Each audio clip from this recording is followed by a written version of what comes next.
Yo, what's up guys? It's Noah here, and in today's video, we're going to be talking through some player props I like on Prizepicks for the Week 4 college football slate. We're going to break down some plays I'm liking for the full slate of games on Saturday. Got 3 picks that we're going to give out in this video, and as always guys, we're going to break down these 3 plays and share why I like them. Now, before we do get started, make sure you guys hit that like button down below. If you enjoy these Prizepicks videos, make sure to hit that subscribe button as well. And if you guys are new to the channel, and if you are new to Prizepicks, if you don't have a Prizepicks account, make sure that you go sign up, use that promo code NOAH. When you do sign up for Prizepicks with my promo code and play $5, you're going to get $50 worth of free lineups just for signing up, playing $5, and using that code NOAH. So definitely check out Prizepicks if you guys have not yet. And I do want to say that Prizepicks once again has a free square this week. It's for NFL, as you can see on the screen. Patrick Mahomes' pass yards is set at 0.5. So definitely play this free pick. You know, even if you don't follow the NFL, I'm sure most of you do, but if you don't follow the NFL, it doesn't really matter. It's a free pick. It's guaranteed to hit. You take that, pair it with any props you like, whether it be NFL props or college football or whatever sport you want to take. You can mix and match sports on Prizepicks, but anytime Prizepicks runs these type of promotions, these discounts, free squares, I'm going to promote them because it's easy ways to make money, and I'm trying to help you guys make money. So if you don't have an account on Prizepicks, again, make sure that you sign up, use that promo code NOAH, take advantage of this Patrick Mahomes free square while it is still available. That goes away Sunday night when the Giants-Chiefs game kicks off. So you got plenty of time to get that in. And again, you can pair it with college football plays. If you want to take the plays I give out in this video, pair that with the free pick, you can do so. But definitely check out Prizepicks, guys. Again, use that code NOAH if you don't have an account over there. And then also, I do want to give a quick shout out to Sleeper because we are partnered up with Sleeper as well. You guys can go sign up for Sleeper. Use promo code NOAH over there, and you'll get your first deposit matched up to $100. So whatever you put in, Sleeper will match up to $100. If you put in $100, they will give you an additional $100 to play with. So it's an easy way to kickstart your bankroll. Use the additional money that Sleeper gives you, and hopefully you can turn that money into some cash. You can build up that bankroll. If you win some money, you can withdraw it. It's really up to you how you want to use that money. But always you want to be taking advantage of deposit bonuses, free picks, stuff like that. That's why I try and promote them for you guys. But if you don't have an account on Sleeper, you can use that promo code NOAH when you sign up to get that deposit bonus. And if you don't know what Sleeper is, they're just a DFS pick'em app similar to Prizepicks. You pick more or less on player projections. You bid out your lineup. You can do up to an 8-pick lineup on Sleeper. You can mix and match sports, and you can win up to 100x your money.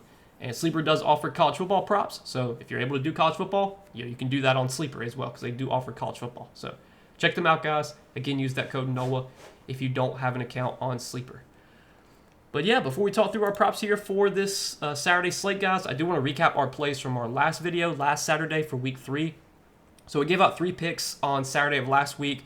Went 2 for 3, so we hit 2 of our 3 plays. Unfortunately, missed 1, so couldn't quite get the full sweep. And I think we've gone 2 for 3 now, like 2 weeks in a row or 3 weeks in a row. It's kind of been frustrating, going 2 for 3, but last week, unfortunately, the one play we missed on was Byron Brown's over on fantasy score.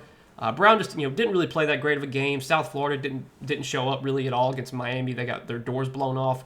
Brown played like almost the whole game. He almost went over his fantasy score line, even with with Miami kind of dominating that game. They got the ball with I want to say a minute left, but I don't think Brown was in the game at that point because they were winning by Miami was up by so much. But we did cash our other 2 plays. Still went 2 for 3 last week. Let's see if we can go 3 for 3 this week, hit all 3 of these plays. So looking at the first prop I like for Saturday, it's going to be a pass plus rush yards prop.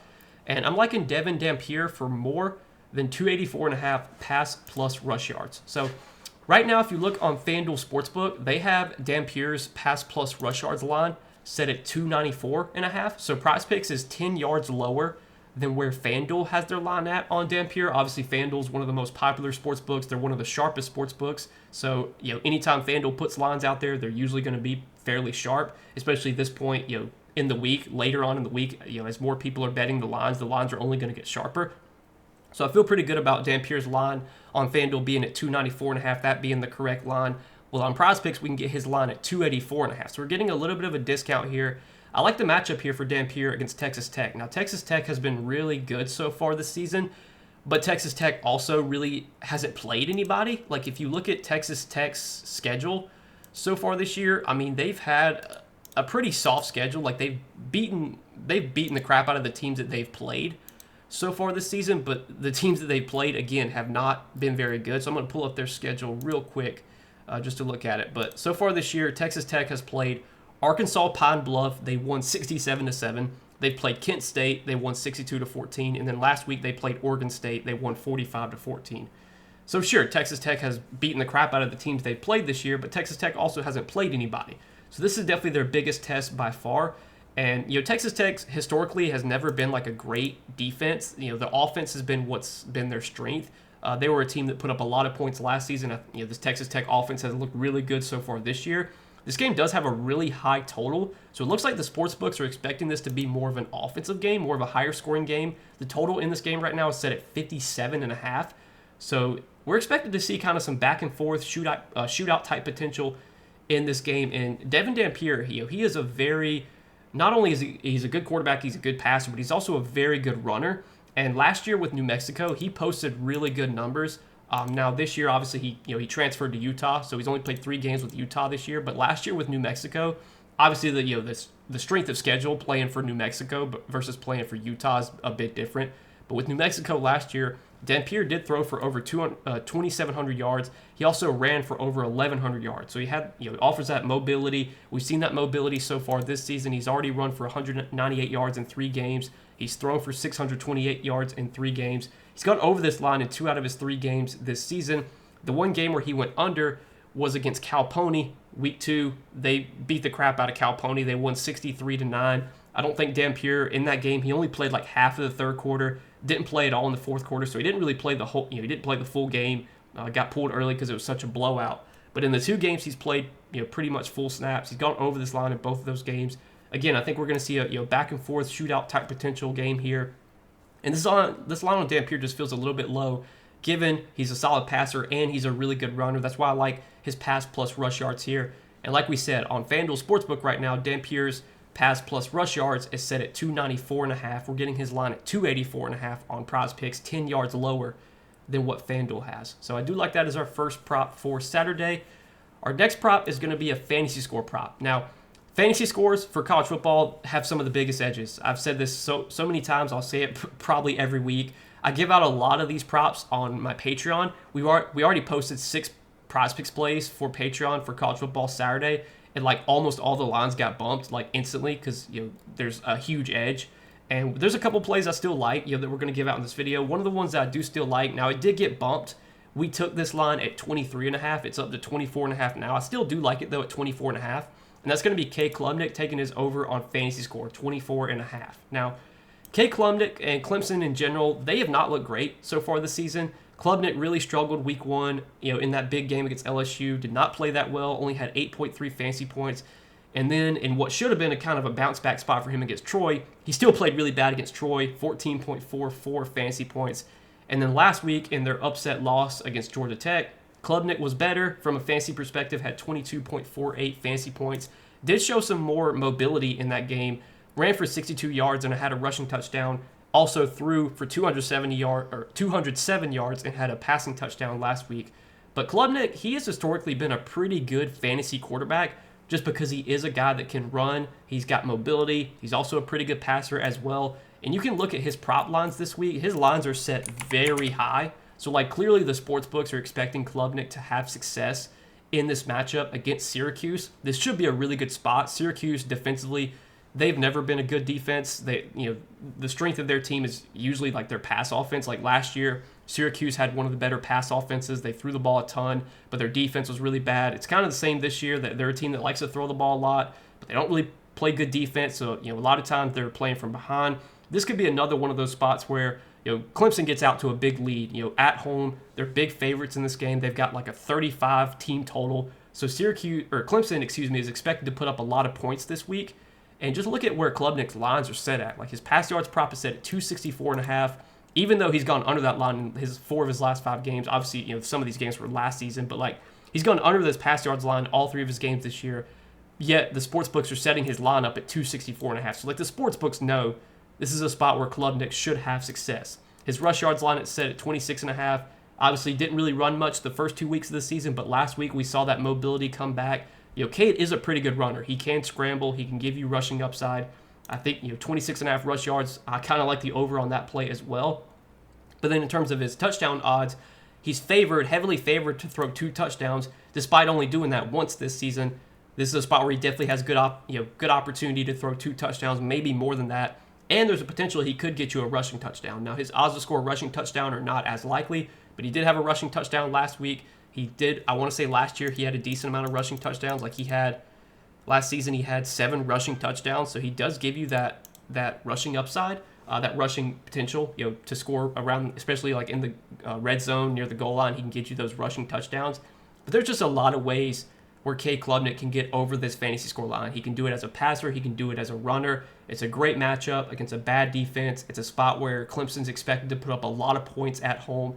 And if Clemson gets close to their team total, which again is set at 35 points, if Clemson scores 35 points on Saturday, there's a very good chance that Klubnik is probably accounting for 2 or 3 of those touchdowns, if not more than that. And if Klubnik has 2 or 3 touchdowns here to go along with all the yards he probably gets, that should be enough for him to go over this fantasy score line. Again, this line was at 23.5, which I gave out to my Patreon members. It's at 24.5 now, but I still think at 24.5, the over looks solid here.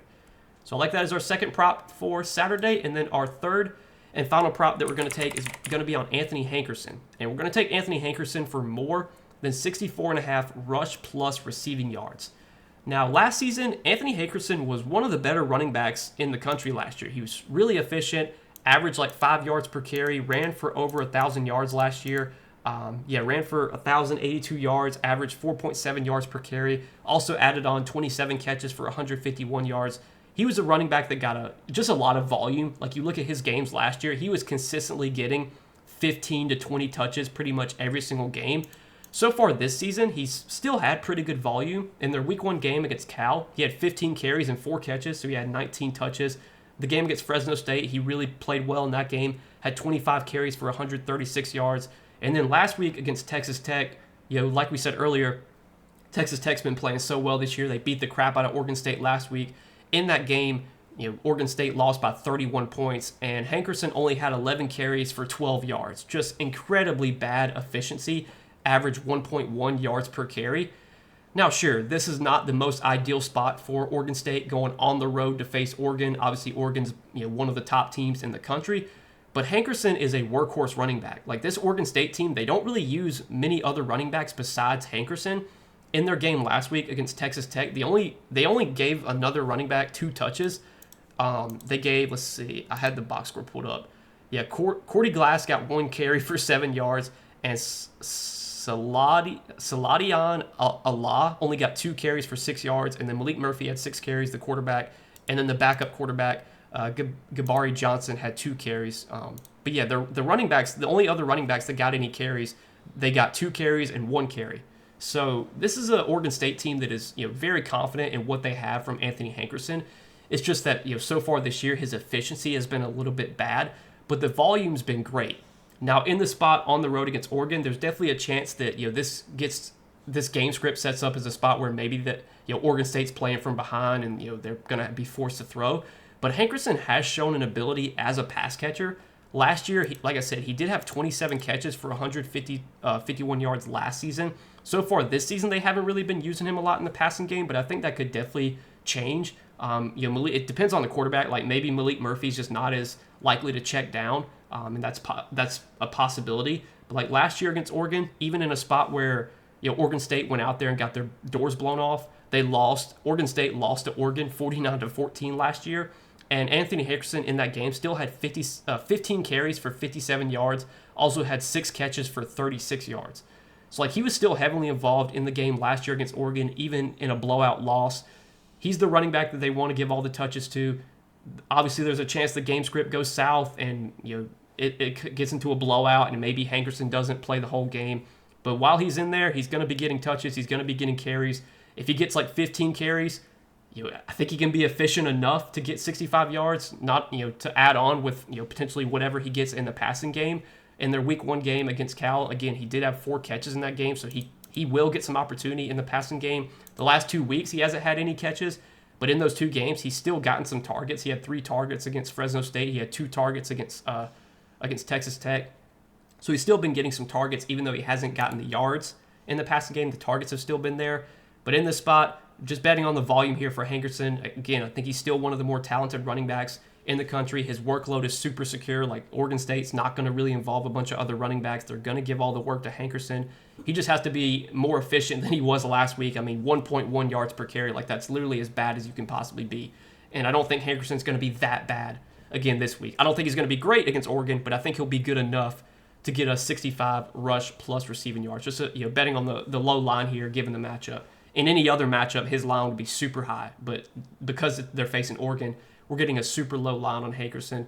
I like betting on the volume here and him going over this line with the touches that he will get, most likely 15 plus touches. So that's what I like as our 3 props, guys, for this slate of games on Saturday.